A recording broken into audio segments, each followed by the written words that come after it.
जय श्री कृष्णा। स्वागत है आपका मेरे इस चैनल @अनीता धार्मिक टेल्स पर। आज मैं आपको श्राद्ध में कौन सी एकादशी होती है, उस एकादशी का क्या नाम है, इसका शुभ मुहूर्त कब है और किस दिन हमें ये एकादशी करनी चाहिए, इसका महात्म्य क्या है और इसके पीछे की कहानी क्या है, इन सब की जानकारी दूंगी। आप ध्यानपूर्वक सुनिएगा। क्या आप जानते हैं कि पितृपक्ष में आने वाली एकादशी व्रत का फल साधारणतः दिनों से कई गुना अधिक होता है। इस दिन व्रत रखने से पितरों की आत्मा को शांति मिलती है और भगवान विष्णु की विशेष कृपा होती है। भाद्रपद पूर्णिमा से लेकर अश्विन अमावस्या तक का समय पितृपक्ष या श्राद्ध पक्ष का कहलाता है। इस दौरान हम अपने पितरों का स्मरण करते हैं और उनके लिए तर्पण, श्राद्ध और दान करते हैं। इस दौरान जो एकादशी आती है वह अत्यंत पुण्यदायी मानी जाती है। शास्त्रों में कहा गया है कि पितृपक्ष में आने वाली एकादशी का व्रत करने से न केवल भगवान विष्णु प्रसन्न होते हैं बल्कि हमारे पूर्वज भी तृप्त होकर आशीर्वाद देते हैं। इस दिन व्रत करने से पूर्वजों की आत्मा को मोक्ष की प्राप्ति होती है और परिवार में सुख समृद्धि बनी रहती है। सबसे पहले एकादशी के दिन प्रातः स्नान करके व्रत का संकल्प ले। भगवान विष्णु की प्रतिमा या तस्वीर के सामने दीपक जलाकर पूजा करें, तुलसी पत्र अर्पित करें और गीता का पाठ करें। इसके बाद अपने पितरों को जल अर्पण और तर्पण करें। ब्राह्मण या जरूरतमंद को भोजन व दान दे। दिन भर व्रत रखें और भगवान विष्णु का स्मरण करते रहे। इंद्र एकादशी पितृपक्ष के दौरान पड़ती है, इसलिए इसका महत्व और भी ज्यादा बढ़ जाता है। मान्यता है कि इस व्रत को रखने और तर्पण करने से पितरों के पापों का नाश होने के साथ मोक्ष की प्राप्ति होती है। उसके साथ ही सुख समृद्धि और धन संपदा की भी प्राप्ति होती है। इस दिन भगवान विष्णु की पूजा करने से अनजाने में किए गए पापों से मुक्ति मिल जाती है। इस दिन पितरों के नाम से दान करना काफी लाभकारी सिद्ध हो सकता है। शास्त्रों में एकादशी तिथि का खास महत्व है। आपको बता दें कि वैसे तो हर महीने 2 एकादशी तिथि आती है, लेकिन पितृपक्ष में आने वाली एकादशी तिथि को इंद्र एकादशी कहा गया है। इस एकादशी को अत्यंत पवित्र और महत्वपूर्ण माना जाता है। ऐसे मान्यता है कि इस दिन व्रत करने से, श्राद्ध तर्पण करने से पितरों का आशीर्वाद प्राप्त होता है, साथ ही उन्हें मुक्ति के साथ मोक्ष मिलता है। वही इस दिन गौर योग, शिव योग और परिग योग बन रहा है, जिससे इस दिन का महत्व और भी बढ़ गया है। आइए जानते हैं कब है इंद्र एकादशी का व्रत, तिथि और शुभ मुहूर्त। हिंदू पंचांग के अनुसार अश्विन मास के कृष्ण पक्ष की एकादशी तिथि 16 सितंबर को रात 12:23 से आरंभ हो रही है, जो 17 सितंबर को रात 11:40 पर समाप्त होगी। उदय तिथि के अनुसार 17 सितंबर बुधवार को ही इंद्र एकादशी का व्रत किया जाएगा। इसके अगले दिन यानी 18 सितंबर को इंद्र एकादशी का पारण किया जाएगा। साधक 18 सितंबर को सुबह 6:07 से लेकर 8:34 के मध्य स्नान ध्यान के बाद पूजा पाठ कर व्रत खोल सकते हैं। वही व्रत खोलने से पहले अन्न और धन का दान अवश्य करें। इंद्र एकादशी के दिन व्रत और तर्पण करने वालों के पितरों के पापों का नाश हो जाता है। वही इस दिन व्रत करने से न केवल साधक की हर मनोकामना पूरी होती है बल्कि पितरों को भी मोक्ष की प्राप्ति होती है। उन्हें नरक की यातनाओं से मुक्ति मिलती है। इसलिए इस दिन तर्पण और पिंडदान करने का विधान है। ऐसा कहा जाता है कि इस व्रत को करने से किसी कारण से नरक में पड़े हुए पितरों को भी मुक्ति मिल जाती है। वही इस व्रत को करने से व्यक्ति को वैकुंठ धाम की प्राप्ति होती है।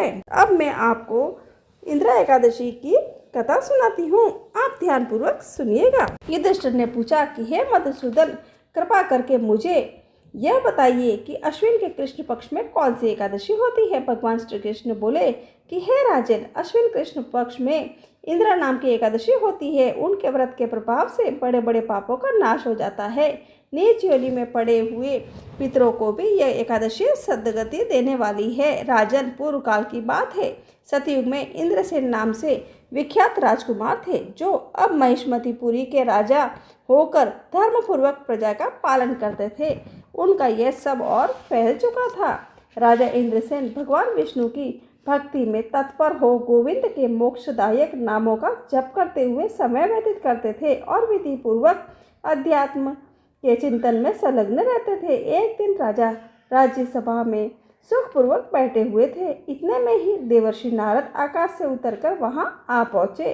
उन्हें आया देख राजा हाथ जोड़कर खड़े हो गए और विधि पूर्वक पूजन करके उन्हें आसन पर बिठाया। इसके बाद वे इस प्रकार बोले कि हे मुनि श्रेष्ठ, आपकी कृपा से मेरी सर्वथा कुशल है आपके लिए दर्शन आज आपके दर्शन से मेरी संपूर्ण यज्ञ क्रियाएं सफल हो गई है। देवर्षि अपने आगमन का कारण बताकर मुझ पर कृपा करें। नारद जी ने कहा कि हे नपश्रेष्ठ, सुनो, मेरी बात तुम्हें आश्चर्य में डालने वाली है। मैं ब्रह्मलोक से यमलोक में आया था।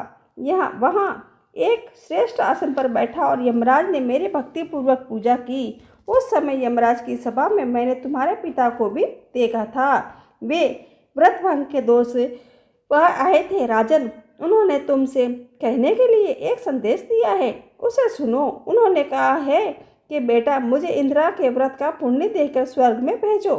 उनका यह संदेश लेकर मैं तुम्हारे पास आया हूँ। राजन, अपने पिता को स्वर्ग लोक की प्राप्ति कराने के लिए इंद्रा का व्रत करो।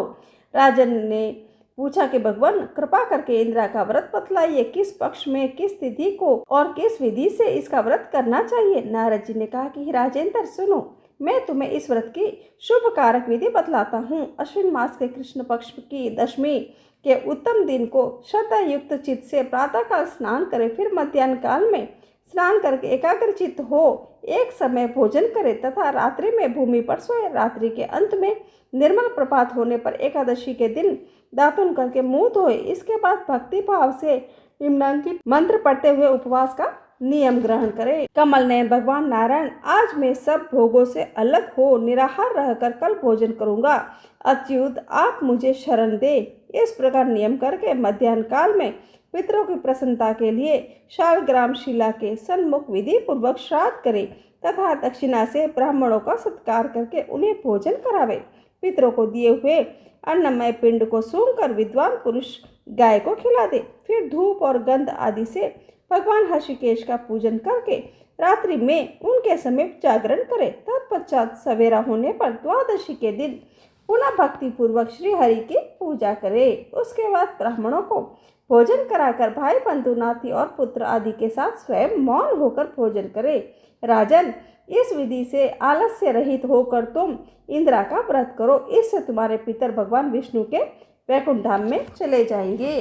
भगवान श्री कृष्ण कहते हैं कि राजन, राजा इंद्रसेन ने ऐसा कहकर देवर्षि नारद अंतर्ध्यान हो गए। राजा ने उनकी बताई हुई विधि से अतःपुर की रानियों, पुत्रों और भृत्यों सहित उस उत्तम व्रत का अनुष्ठान किया। कुंती नंदन, व्रत पूर्ण होने पर आकाश से फूलों की वर्षा होने लगी। इंद्रसेन के पिता गरुड़ पर आरूढ़ होकर श्री विष्णु धाम को चले गए। राजश्री इंद्रसेन भी अकंटक राज्य का भोग करके अपने पुत्र को राज्य पर बिठाकर स्वयं स्वर्गलोक को गए। इस प्रकार मैंने तुम्हारे सामने इंदिरा व्रत के महात्म्य का वर्णन किया है। इसको पढ़ने और सुनने से मनुष्य सब पापों से मुक्त हो जाता है। श्राद्ध पक्ष की एकादशी का व्रत करने से व्यक्ति के सभी पाप नष्ट होते हैं। पितृ संतुष्ट होकर वंशजों को सुख समृद्धि और दीर्घायु का आशीर्वाद देते हैं। घर परिवार में शांति बनी रहती है और भगवान विष्णु की असीम कृपा प्राप्त होती है। श्राद्ध पक्ष की एकादशी व्रत हर किसी को करना चाहिए, क्योंकि यह पितरों की आत्मा की तृप्ति और हमारे जीवन की उन्नति का मार्ग है। यदि आपको यह जानकारी और कहानी अच्छी लगी है तो आप मेरे इस वीडियो को लाइक और शेयर जरूर करें और चैनल को सब्सक्राइब करना न भूलें। जय श्री कृष्णा।